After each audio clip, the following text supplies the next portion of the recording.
요거는 고형 배지입니다. 이건 아까 제가 말씀드린 FAO 매뉴얼에 다 나오는 내용이고요. 거기서 발췌한 그림입니다. 스몰 스케일이요. 여기 양호 수조가 있고 이물이 들어가는데 이 식물에 지지하는 세균이 살 수 있는 그런 매개체를 요거를 쓴다는 겁니다. 돌. 물에 띄우지 않고 대신 요 돌에 돌이 계속 들어가게. 요런 타입이 있지만 많이는 안 하시는 것 같아요.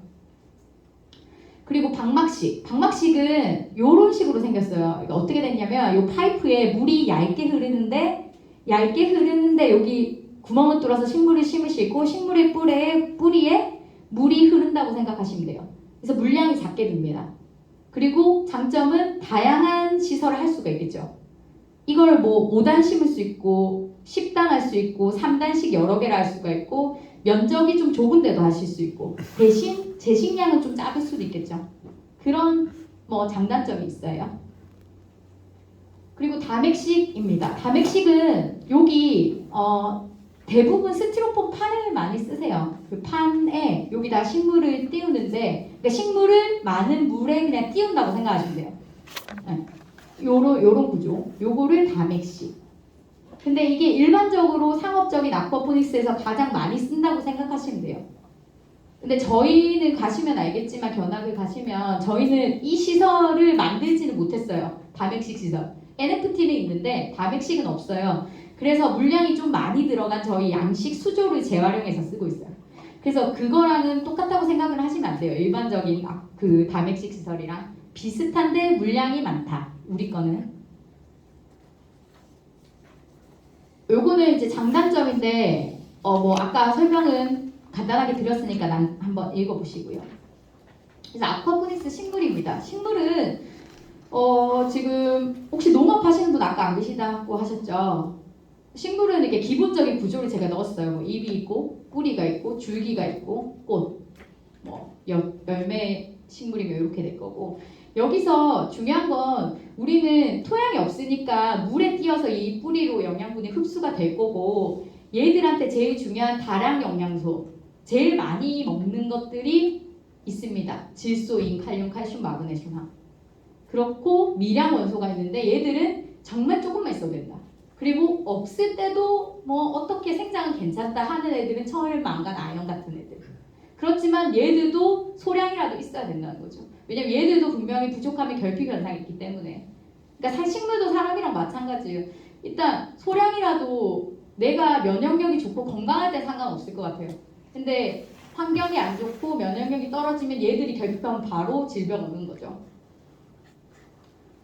지금 뭐 질소는 사실 뭐 모든 생물, 사람도 마찬가지입니다. 모든 단백질의 그냥 기초라고 생각을 하시면 돼요. 그래서 얘가 제일 중요한 거예요. 그 줄기를 만들고 잎을 만드는 어떤 조직을 형성하거나 광합성, 세포 성장, 뭐 대사, 영록소, 항화현상, 줄기, 생기부족 이런 것들이 다 질소랑 관련돼 있는 거예요. 인도 마찬가지. DNA 아시죠? DNA 식물도 있고 뭐 동물도 있고 모든 미생물 세균 다 있는데 DNA랑 관련돼 있는 애가 인. 그래서 얘들이 다 대량 원소입니다. 근데 밑에 보이는 거는 소량 원소인데 이제 얘들 말고 소량 원소도 이제 결핍이 되면 이런 현상이 나타난다는 거죠. 사실 저희도 뭐 질병이 거의 안 오지만 야외에서 하는 토마토 이런 적은 질병이 온 적이 있거든요. 왜냐면 개방형이기 때문에. 이제 실내에서 하는 거는 거의 질병이 안 오세요. 관리만 잘하시면 소독 잘하시고. 근데 야외는 공기를 저희가 차단시킬 수 없기 때문에 이제 뭐 병충해 이런 게 발생하긴 하더라고요. 그래서 그런 부분이 만약에 결핍이나 병충해가 발생을 하시면 아마 농가원에 질병 의뢰하시면 거기서 진단을 주실 거예요. 그런 거를 알고 있으시면 좋을 것 같아요. 왜냐면 저희는 사실 농업 전문 아니라서 식물의 질병의 진단을 내리기가 힘들어서. 그리고 어류입니다. 요거는 틸라피아 치어인데요. 혹시 틸라피아 아십니까? 역돔? 회 드신 적 있으세요? 이게 틸라피아가 부패하면 초밥으로 많이 나오는 건데 저는 민물입니다. 네, 민물이에요. 네, 틸라피아가 민물인데 이것도 요즘에 관심을 많이 가지시더라고요. 어종으로. 왜냐면 그냥 돔이라고 생각하시면 돼요. 돔 사이즈. 돔 사이즈니까 한 500g, 한 700g 정도 될 것 같아요. 수확하면. 그 정도 사이즈고 가식부라고 하죠. 먹는 게 많이 나오고 그리고 얘들이 좀 내성이 강해요. 그래서 이거를 어종으로 생각하시는 분들 분들도 있더라고요. 그래서 요건 til라피아고 지금 물고기는 이제 이 애는 제일 그냥 대표적인 물고기의 형태라고 생각하시면 돼요. 근데 메기랑 뱀장어는 이렇게는 안 생겼죠. 대표적인 물고기 설명드리면 여기 눈이 있고 뭐 이 아가미 호흡하는 불에 들어가 있을 거고 지느러미들. 그러니까 이거는 그냥 기본적인 물고기가 이렇게 생겼다. 이제 양식을 안 하셨으니까 이 그림을 설명드리는 거예요. 그리고 어류의 생활사도 제가 말씀드리는 이유는 물고기를 어느 사이즈를 살지 결정을 못 하셨으니까 그냥 제가 설명을 드립니다. 이게 물고기는 뭐 몇몇 어종 말고는 동물 말고는 대부분 알에서 수정이 돼서 부화를 하죠. 그걸 치어라고 합니다. 치어. 치어에서 이제 뭐 미성어, 청소년 이렇게 지나서 알을 낳을 수 있는 상태를 친어라고 합니다. 이걸 이제 생활사 사이클이라고 하는데 이 사이클도 어종마다 달라요. 만약에 요만한 사이즈, 예를 들어서 메기라고 할게요. 메기도 많이들 생각을 하시니까 메기를 만약에 한 10cm, 8cm 되는 사이즈를 구매를 하시면 한 마리 한 7, 80원 정도 할 것 같아요. 메기를 사시면 걔들이 이제 매운탕 있지 않습니까? 메기 매운탕 판매하는 사이즈까지 키우시는데 잘 키우시는 분들은 뭐 한 4, 5개월이면 키워서 파세요.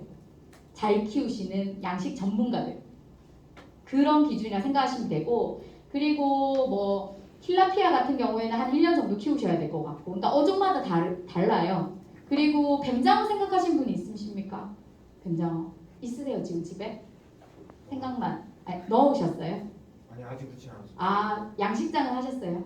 네 시설 등재까지. 아 순환여가식으로. 네. 아 그래요? 그럼 몇 미터 수조? 6m짜리. 큰 규모로 네. 하시군요. 네, 여튼 뱀장어도 6m 많이 하니까 뱀장어 그럼 사이즈는 얼마나 사이즈 입식하실 거예요? 아니 일단 실뱀장어 들어. 아 실뱀장어. 들어. 아 그럼 키워 보신 건 아니고요? 아뭐 관련 연구소 학교에서 전공했어요. 아 하셨구나. 이제 저희도 지금 실뱀장어부터 입식이라고 하죠. 넣어가지고 저희가 이제 성어까지 키우는 걸 여기서 하거든요.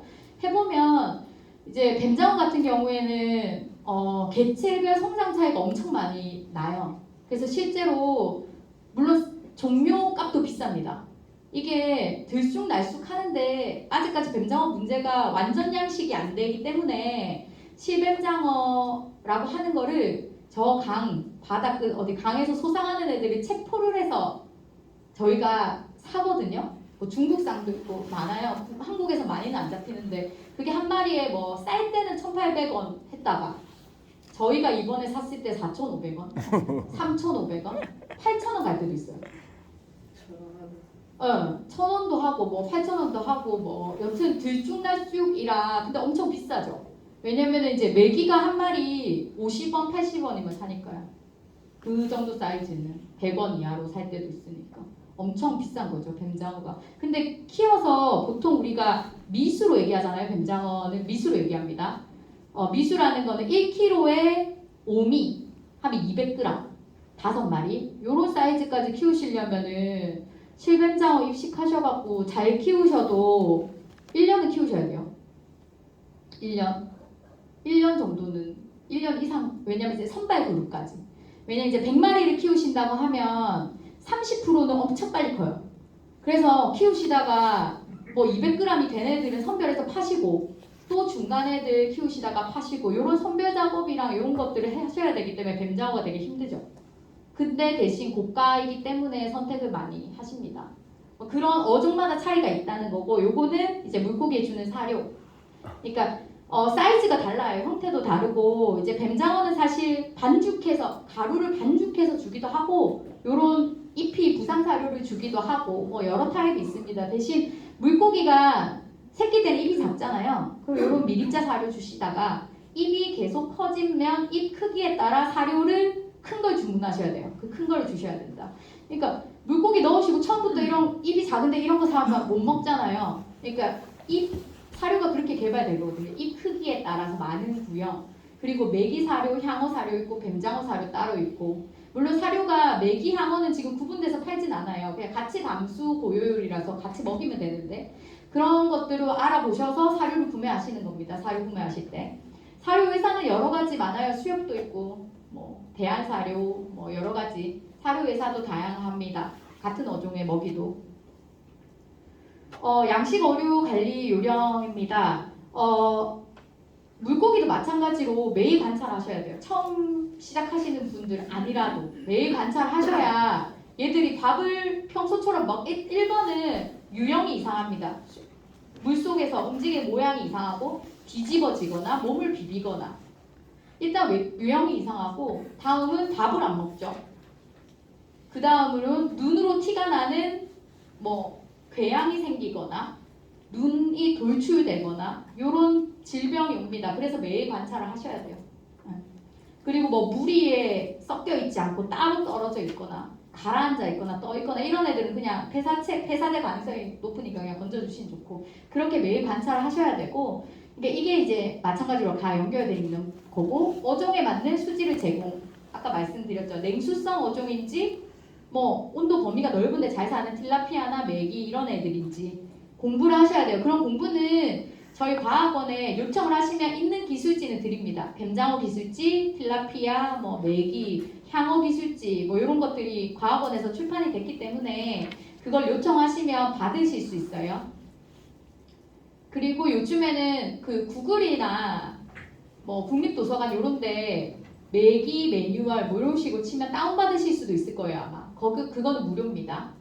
네, 이런 것들 보셔야 되고 이거는 사실 그냥 기대 성장률 말 그대로 그냥 이런 범위예요 범위.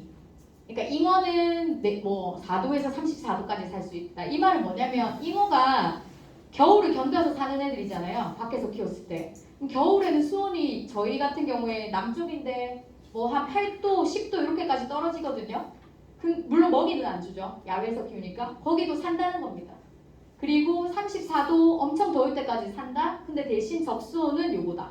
이렇게 생각하시면 돼요. 요것도 나중에 한번 보시고 성장률은 양성기간이에요. 판매까지 몇 개월 걸리는지. 어종에 따라 다른 거 보이시죠? 이거는 물론 어종에 따라 달라서 9개월에서 11개월이란 말은 제일 좋은 조건에 잘 키웠을 때 9개월.